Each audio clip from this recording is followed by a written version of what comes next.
And without any further ado, I'd like to introduce, and it is my distinct pleasure to introduce to you dear friend and a colleague, Executive Vice President at the Association of National Advertisers, Bill Duggan.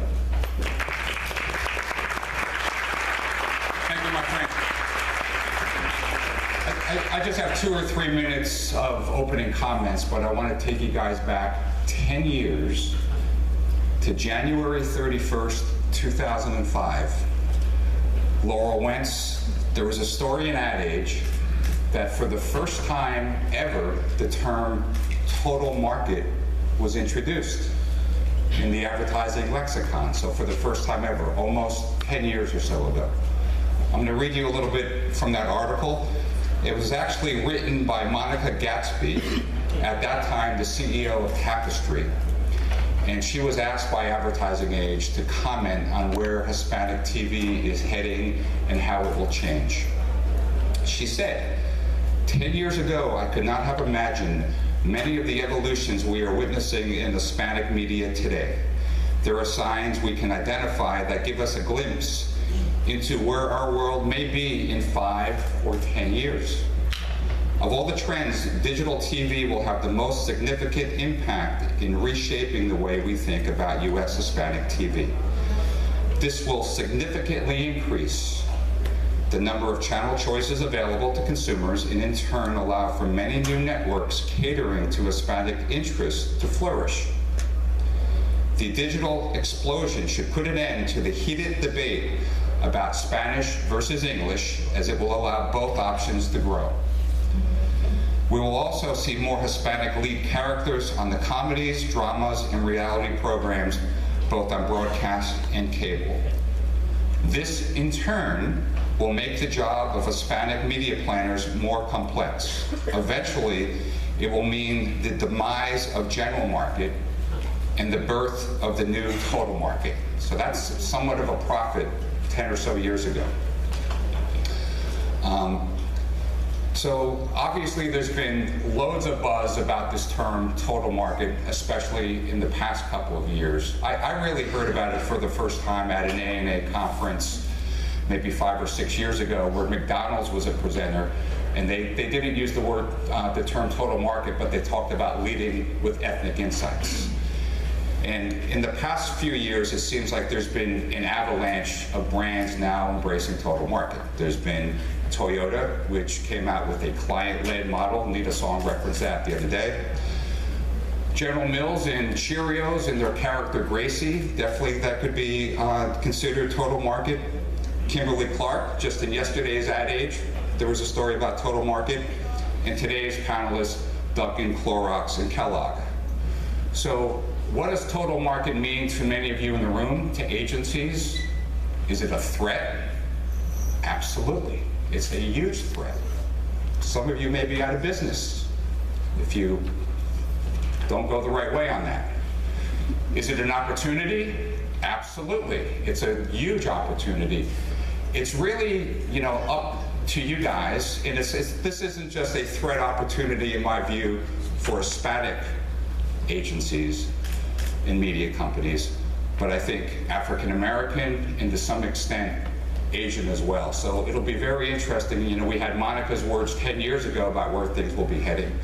It'll be interesting if 10 years from now we're even using the terms multicultural and or Hispanic. So I say to you guys, look at total market, embrace it as an opportunity, because if you don't, there will be others that will, including many general market agencies.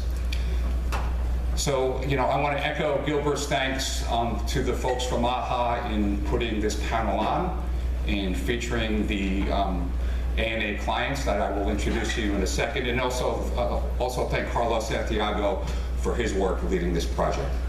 So gentlemen, please come up here, and I would like to introduce Xavier Turpin, Director of Multicultural Marketing at Dunkin' Brands.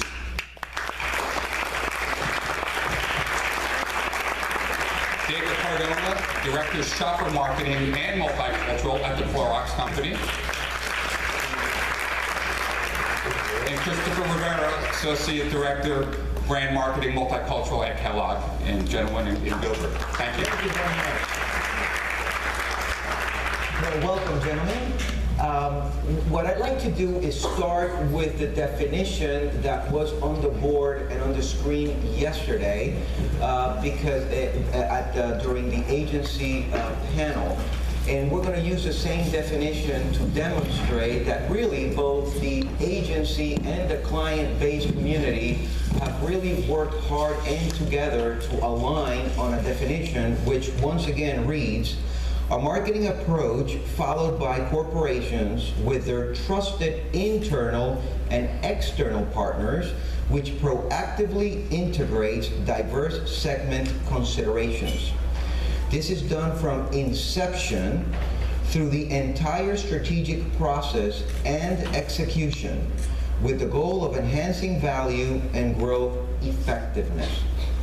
In marketing communications, this could lead to either one fully integrated cross-cultural approach, individual segment approaches, or both in many cases, but always aligned under an overarching strategy. So I hope that this captures the essence of what the TMA approach is.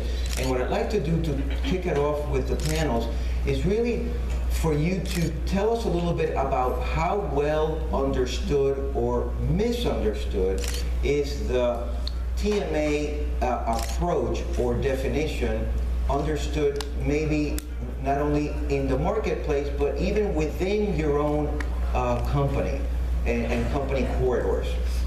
Javier, you want to? Sure.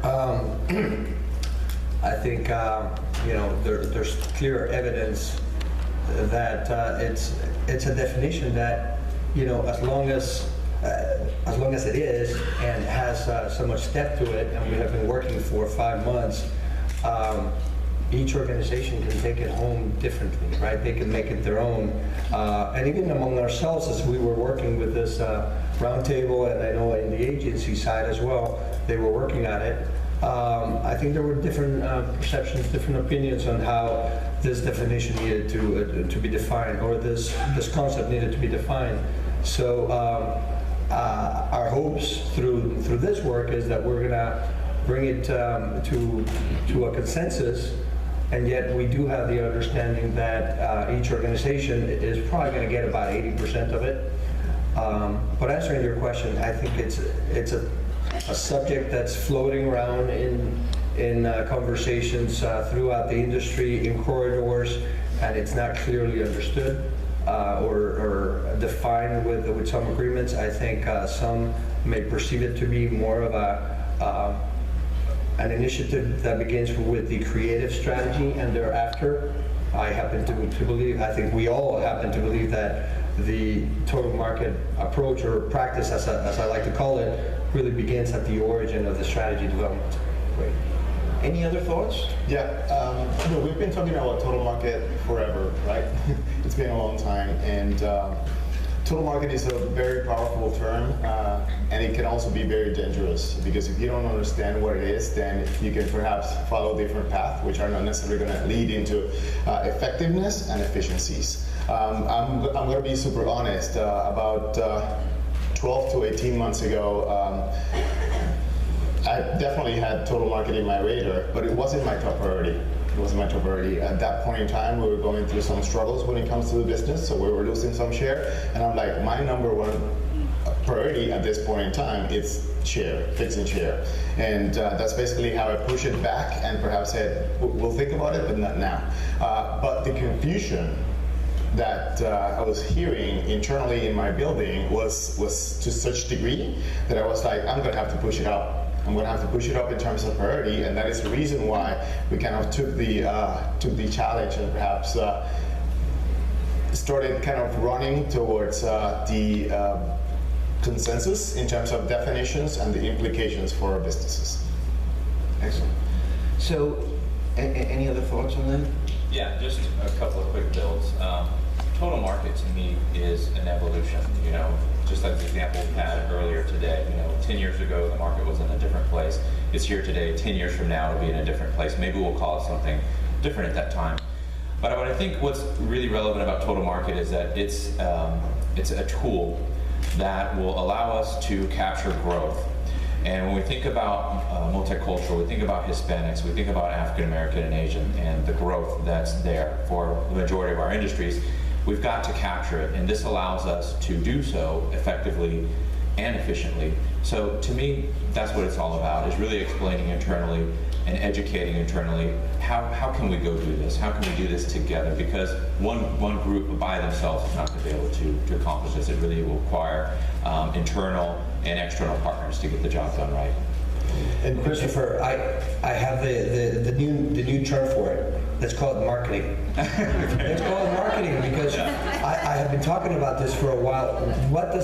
What is classical marketing, right? So it's, we're talking about total market, but I always say that, and sorry for getting out of order, but, I always talk about, something happened in the evolution of marketing here in the U.S., and we ran into a fork in the road where marketers decided to go for critical mass, and certainly the numbers were not significant enough back then, so they went for English-speaking consumers, baby boomers, and all these different major segments, and I think they allowed us to create this industry called multicultural. And now that we're in a fork in the road again, joining all the different segments, we go back to it. And it's funny because I keep talking about classical marketing, and I decided to look it up. And according to Wikipedia, not that we can trust it, but marketing is the science of choosing targeted markets through market analysis and market segmentation, as well as understanding consumer behavior and providing superior customer value. So then I went to a credible source like American Marketing Association, and it's much broader. It doesn't even talk about the different segments, so I'll let you look it up, but I think it's marketing. Fill out, there's a framework that I want to get to now, but the short answer, you spoke about it. We've been meeting for the last 5 months, different companies, 3 of them represented here, and you mentioned that 12 to 18 months, maybe it wasn't quite resonating, so now it's within the last 18 months. Quick answers. At Dukin, how long has the conversation of total market surfaced, and to what degree did it start getting momentum? June will be 2 years. 2 years. Chris, at Kellogg? We're about a year. Okay. And through our conversations, and later on I'll surface Lisette Williams in part of the work that she's done with some of the groups here, but she's also an integral part of this group at Kimberly-Clark. The reason that she cannot be here is because she launched yesterday, as a matter of fact, it was announced on Ad Age, a true total market approach, in this case for Huggies and other brands, led by the Latina mom as the center, and yet there to be approached from a general market perspective. So they're also on the early part of total market, while at the same time now executing that strategy in the marketplace. So very interesting. Why don't we now go to what we're calling the anatomy of a total market approach. And this is again part of the work that we've been conducting over the last 5 or 6 months. And David, I'm going to ask you to take us through your thinking, which has become, quite frankly, the team's thinking on how to approach total market. Yeah, I'll start by making a statement. Total market is not about the output. It's not about the TV commercial that goes on air. Total market is a process that starts from the beginning. Okay? And what you see here, basically in this visual, we created this kind of a funnel that perhaps has a big spectrum towards the left. And that is where you start thinking about your business. And it's kind of going back to marketing, right? It's the fact base, it's the household penetration, it's the share, it's the sales, it's the brand equity trackers, it's the total market segmentations. That is basically what you fit into the system, okay? And remember, garbage in, garbage out. So you need to make sure that the information that you're putting in is fully integrated across the board. The way that it was done 5 years ago, it was like kind of we were doing general market and then we were doing Hispanic. No, that's no longer the approach that we're taking. It's fully integrated from the get-go, okay? One of the things that it helps enable is perhaps identify what is the business problem. If you have a similar or the same business problem, you have very good chances in terms of following the total market approach. One of the other things, perhaps the filter that we're utilizing at Clorox is the brand DNA. It's making sure that we're staying true to what the brand really represents to consumers. So that's critical, and it's definitely a cornerstone. And then it's when you start thinking about the outcome and making your selections. And the way we think about it in very simplistic way, 30,000 feet high, is that you can either choose to follow an integrated path, which is perhaps two different models. One which is exactly the same TV commercial, different languages. Another path is same creative strategy. You allow for some cultural nuances to chime in, depending on the category that's important or not. Food, for example, super important. And then differentiate it when your business problem is totally different. An example of that will be Hidden Valley, which is one of the brands in our portfolio. Hidden Valley, when it comes to general market, everybody loves Hidden Valley. But when it comes to the Hispanic consumers, ranch dressing is not a taste that's acquired in Latin America, so it's not common. So it is about building trial, building awareness. And that is the reason why for a brand like such as Hidden Valley, in the current stage in life, you need to follow a differentiated path. Wonderful. Thank you very much. We've talked about the misinterpretation sometimes and how TMA is misunderstood. And throughout this process, we came through to a list of what we feel as a collective that TMA is and what is not. So we can show that there. Yesterday in the agency panel, you saw some points that the agency stressed, and we're going to now stress a different group of slides. So if you can put them up, and there's two lists: what is and what is not clearly supported by the client-based community. So what TMA is supported and shepherded at the highest level of organizations. Intends for all marketing executives to be well-versed and on relevant segments and feel that they have skin in the game, right? It's how do you get now the entire organization to really row in the same direction. Reflected and embraced across the organizations, its partners, and its communications strategy. So this is really not a siloed perspective, but one where you really need to encompass the entire marketing ecosystem. And finally, characterized by a collaborative dynamic between the marketer and the partner agencies from the outset. So what I'd like to do now is open it up to the panelists so that you can really comment and maybe bring to life one or two ideas as it's reflected in your companies. Yeah, I think the key here is sometimes you hear, well, we'll start the process and we'll come back to you guys a little bit later in the process. We're going to start with a smaller group, etc. And the reality is that doesn't work, because later comes and the input was not made at the very beginning. It wasn't integrated from the beginning. There's no strategic alignment from the beginning. And so the results are going to be a divergent path just from the beginning. There's really got to be more of even from a research perspective, a research design that is total market and that is looking to solve this business issue from a total market perspective, not from two different silos. For me, at Dunkin', it really began during my interview process. I wanted to meet with all the stakeholders, all the way up to back then the CMO, now the president of global marketing and innovation. And of course they were interviewing me, but I also wanted to see if they were ready for this, as they call me, revolutionary, to go in and really change the DNA of how we approach things and to change the DNA of how we handle strategy. Back then, by the way, I had 19 interviews, and I thought that was fascinating to go through those, as much as they were very tiring. But having that commitment at the C level was crucial. That's the very first line on our list, and I think that begins there. I think you have got to have that C level support, active support. That is not just the check. Yes, we'll hire a marketing director and a multicultural marketing director, and that's it. It really goes to bringing it to life as well, with him or her mentioning that this is not an important project, but a business imperative, right?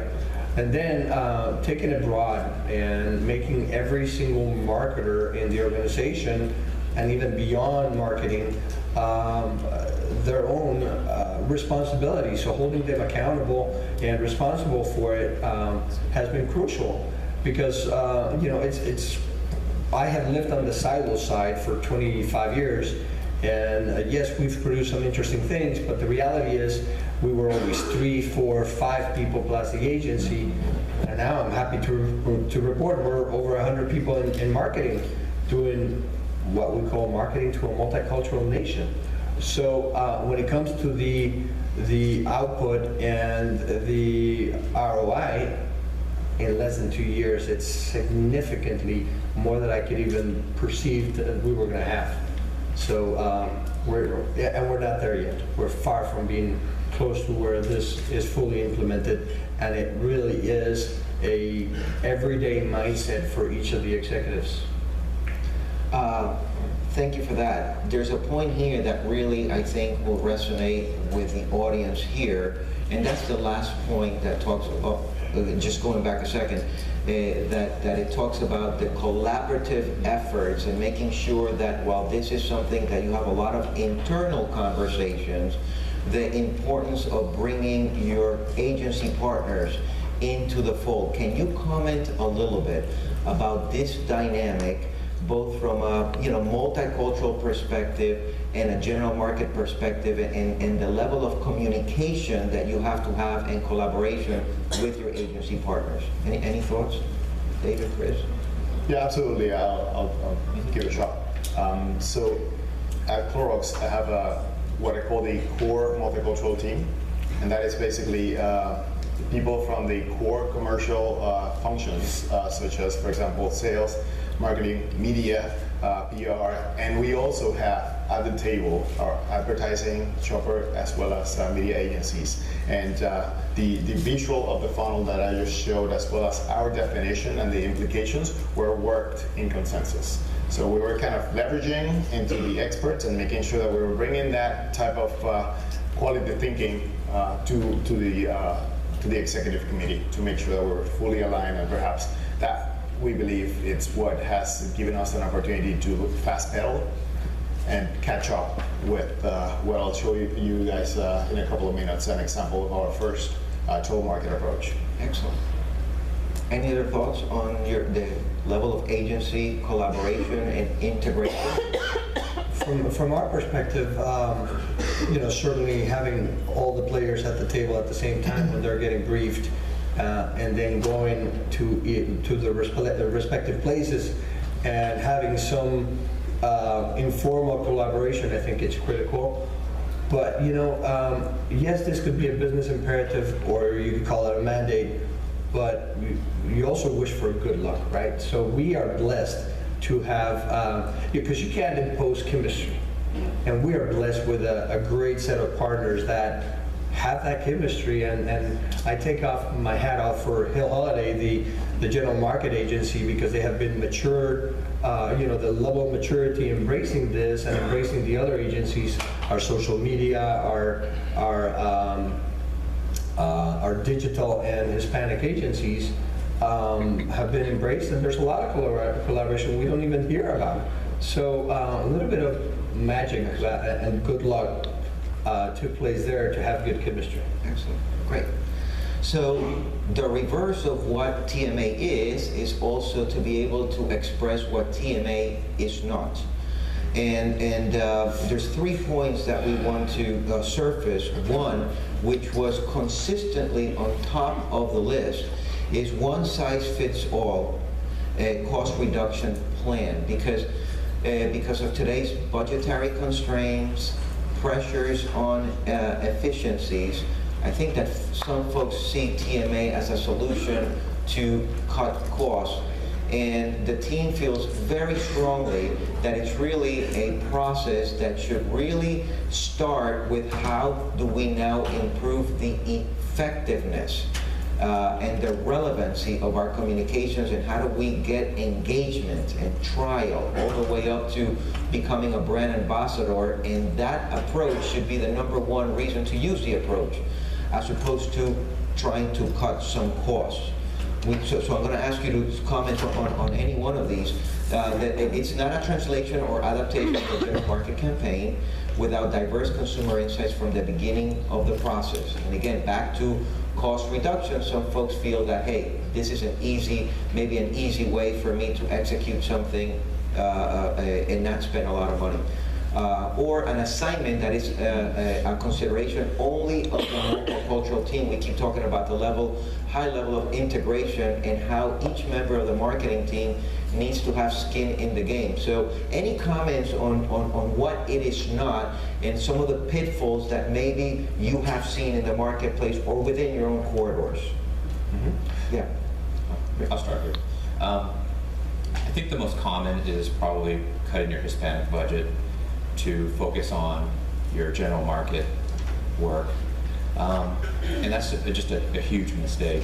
The reality is, your general market will hit your bilingual, English language consumers that are also consuming in Spanish as well. But that message may not resonate with them. And really that's the pitfall of just thinking, oh, I can reach them with my English language TV only, and we can do some plus-ups here and there across other, media channels. And yeah, absolutely, investigate, what is digital MLB doing for you? What are your saturation levels? Let's go and understand that as part of your overall mix. But you can't walk away from Spanish language because A, you're going to be hitting an audience you're not going to touch with just a general market buy, and B, you have an opportunity to really truly connect with them when you are in front of them in those particular channels. Kind of in closing on that thought, for us, what we're trying to do is look across the channels, but then also understand specifically how is our English language message resonating when they are consuming in English language as well. Mm-hmm. Right. Yeah, for us, I think that effectiveness is definitely the most important, but I'm not going to lie. I will go after every single efficiencies that there are out there.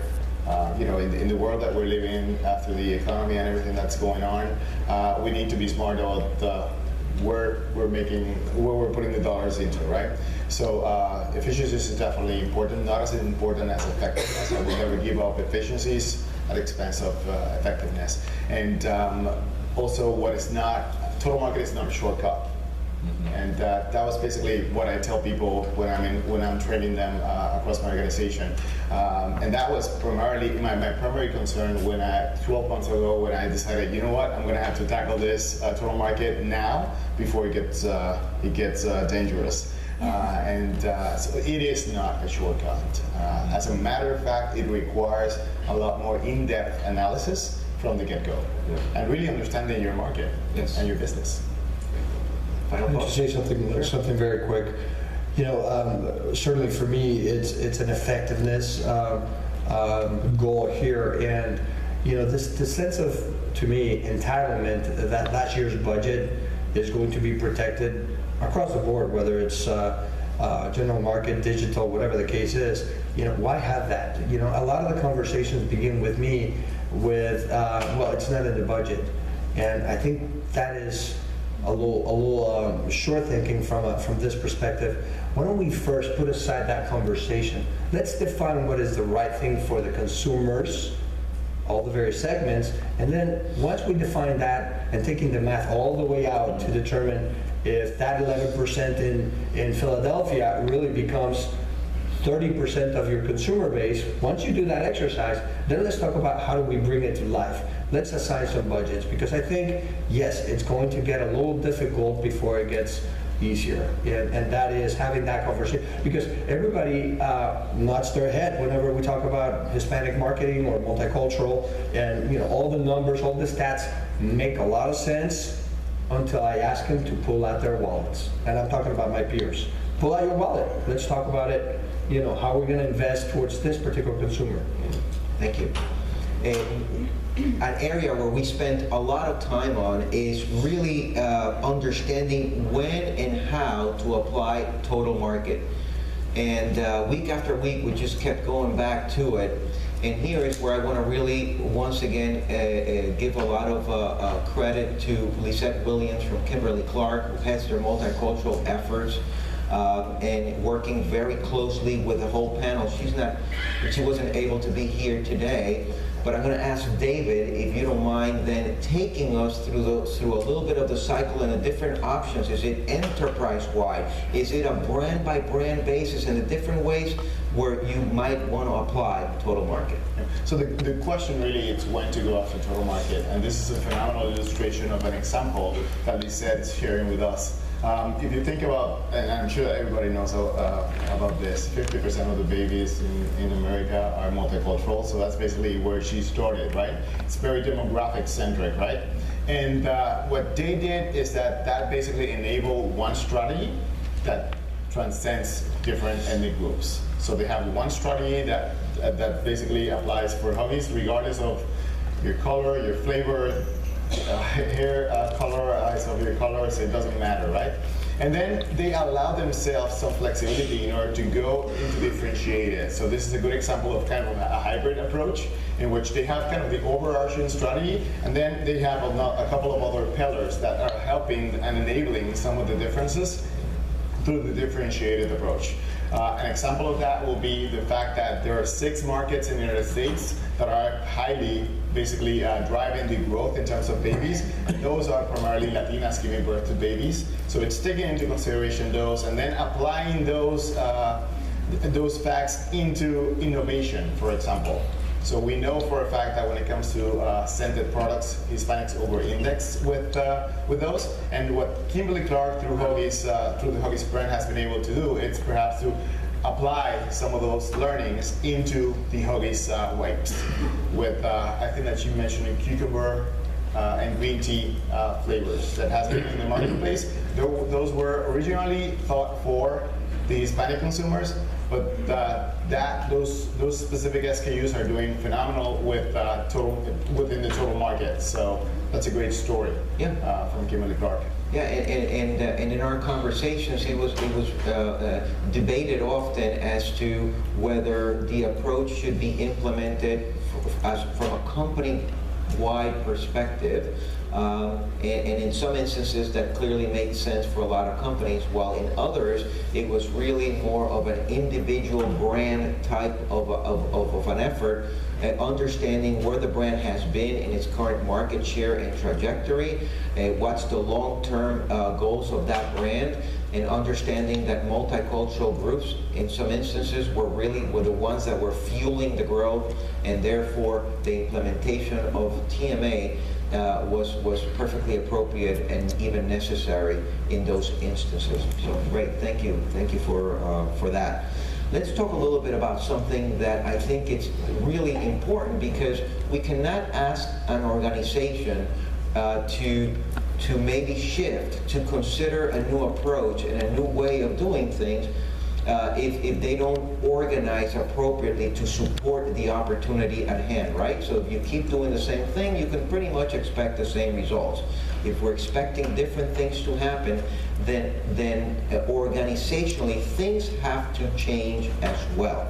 So on the topic of organizational structure, first of all, who leads the TMA efforts in your companies? Is it you as leaders in your company from a multicultural perspective? Is it someone else? Is it a group? Who's taking a bit of the lead to implement and to educate?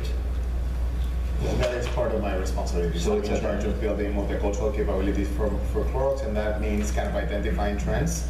And total market, for example, is one thing that I've been leading along with the core team.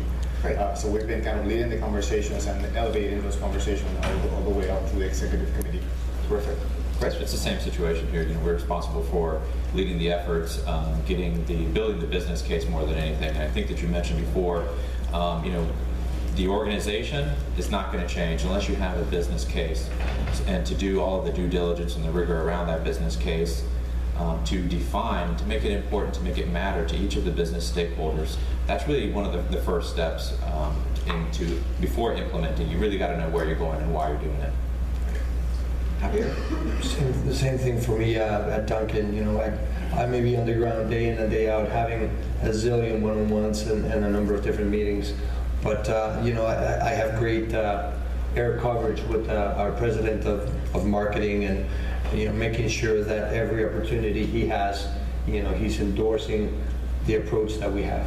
And to that point, and that was a subsequent question, is so you're in your respective areas, you're leading it, but what kind of support do you feel you need throughout the organization, certainly at the higher levels of the organization, to be able to get the entire organization to support a TMA strategy? Any thoughts? So you mentioned the president of marketing is very supportive. What kind of support I need? Well, what kind of support, yeah, do you feel that you need? Because, you know, we're in a multicultural space, and right. What you want is for people to then ultimately embrace it as their own, and it usually requires a higher level of support from the organization.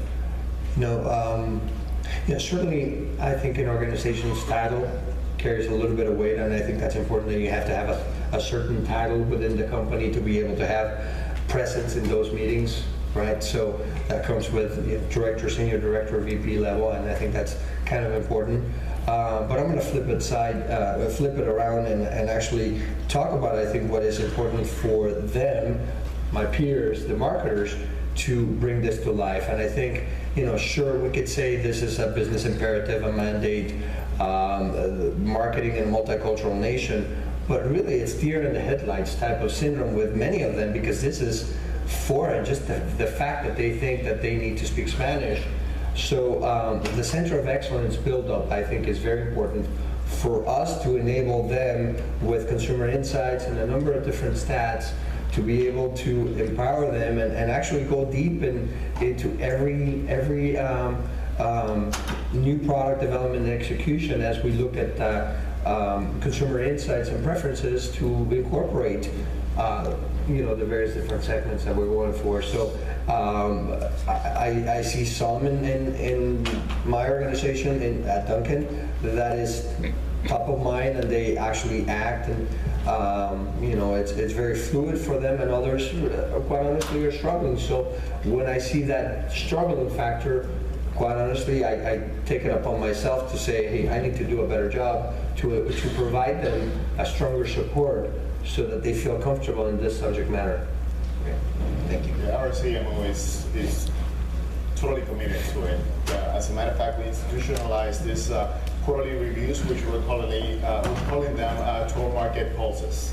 So in those total market pulses, which is not just the CMO and myself, it's his entire marketing leadership team. We talked about questions in the tables such as, for example, are we moving too fast? Things that we're asking ourselves and making sure that we're thinking about this in the right way. You know, we're driving a business, so we need to make sure that we're not being disruptive to the business, and we want to make sure that we're not making any regrettable decisions. Can I interject on something you said? When you ask yourself, are you going too fast? Do you ever say yes? And I asked that because the other day, 2 years ago when I joined the company, I was pushed back and they said to me, Javier, slow down. It's taken the brand 65 years to get to where we are. And I said, well, 65 years of neglecting the reality of the diversity. So we got to catch up, and we got to catch up fast. And it is a real competition. It's war out there. So it's about, yes, it's fast, but that's why we're here. And that's why they're there as well, right? So I've had those pushes back where we're going too fast. You know, you're a revolutionary figure, and you should think about evolution. And I tell them, you know, okay, I'm okay with evolution as long as we're on the computer side and not on the automotive side. You know. And you know what? I totally agree. I think that we're living through exactly the same experiences. And I'll tell you what, it will not be until we align in terms of what are the metrics Yes. that we will continue having these conversations. So that is still something that we haven't been able to kind of crack that code yet. But I think that has to be kind of the next steps. Because in The fact that yesterday's we're aligned on definitions and implications, we need to kind of just focus on metrics. I don't know if it was Sol Trujillo yesterday or the panel, but somebody mentioned yesterday that, you know, we as marketers, we learn, or we're learning digital and social media, and why not this? Yes, it's a little more difficult, but, you know, we're intelligent people. We should be It's able to. not that difficult, it's a target. Exactly. It's a target. Marketing, right? Yeah. Yeah.